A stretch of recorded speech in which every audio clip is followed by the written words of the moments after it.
Chances are you or someone you know has the flu. It's the most widespread it has ever been since health officials began tracking the virus 13 years ago.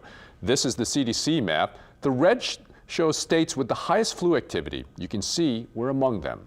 And take a closer look at Louisiana. New Orleans is in the yellow, which is high, not as high as the North Shore, and most of the rest of the state, which is in red. But nationwide, 30 kids have died, and at least 2 of whom we have confirmed were from Louisiana, and many of whom appeared to be healthy to start.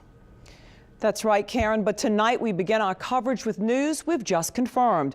Louisiana is leading the country in the number of flu cases, and state health officials predict 600 to 1,000 cases will be deadly. And now we're finding out the flu is stressing local hospitals and the blood supply.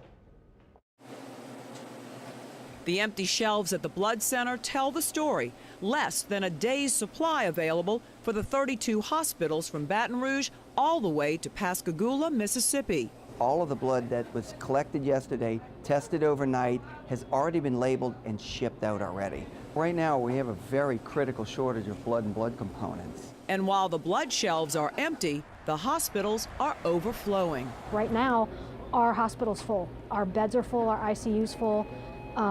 They're at capacity and overflowing at University. The hospitals are very full, the ERs are very crowded. The past week alone, there's been about 2,000 new flu cases in the state of Louisiana. It's hitting us hard. The city health director says Louisiana is leading the country right now in flu cases, and Mardi Gras is only going to bring people more together. So he says now's the time to get the vaccine. It could mean the difference in a case of the flu that only makes you feel lousy for a few days, but doesn't take your life.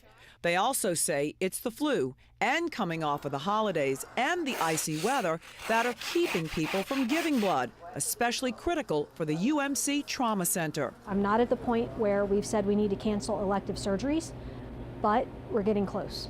And some people hospitalized with the flu who get pneumonia need blood transfusions for the extra oxygen-carrying red blood cells. So prevention is key. People need to be very conscientious about washing their hands all the time. Don't touch your face, don't touch your nose. If you have to cough, please cover your mouth. Cover your mouth with your elbow, by the way. Now, as far as how long you're contagious if you have the flu, according to the CDC, adults may be able to infect other people beginning one day before you have any symptoms and up to 5 to 7 days after becoming sick. Children may pass the virus for longer than 7 days. And 55 parish health units across Louisiana will be giving free flu vaccines next Wednesday, January 31st, from 1 to 4:30 in the afternoon. It's for anyone 6 months and older. For the clinic that is near you, we have a link on WWLTV.com, but locally, there's one in the 500 block of North Rampart and one in Marrero on Ames.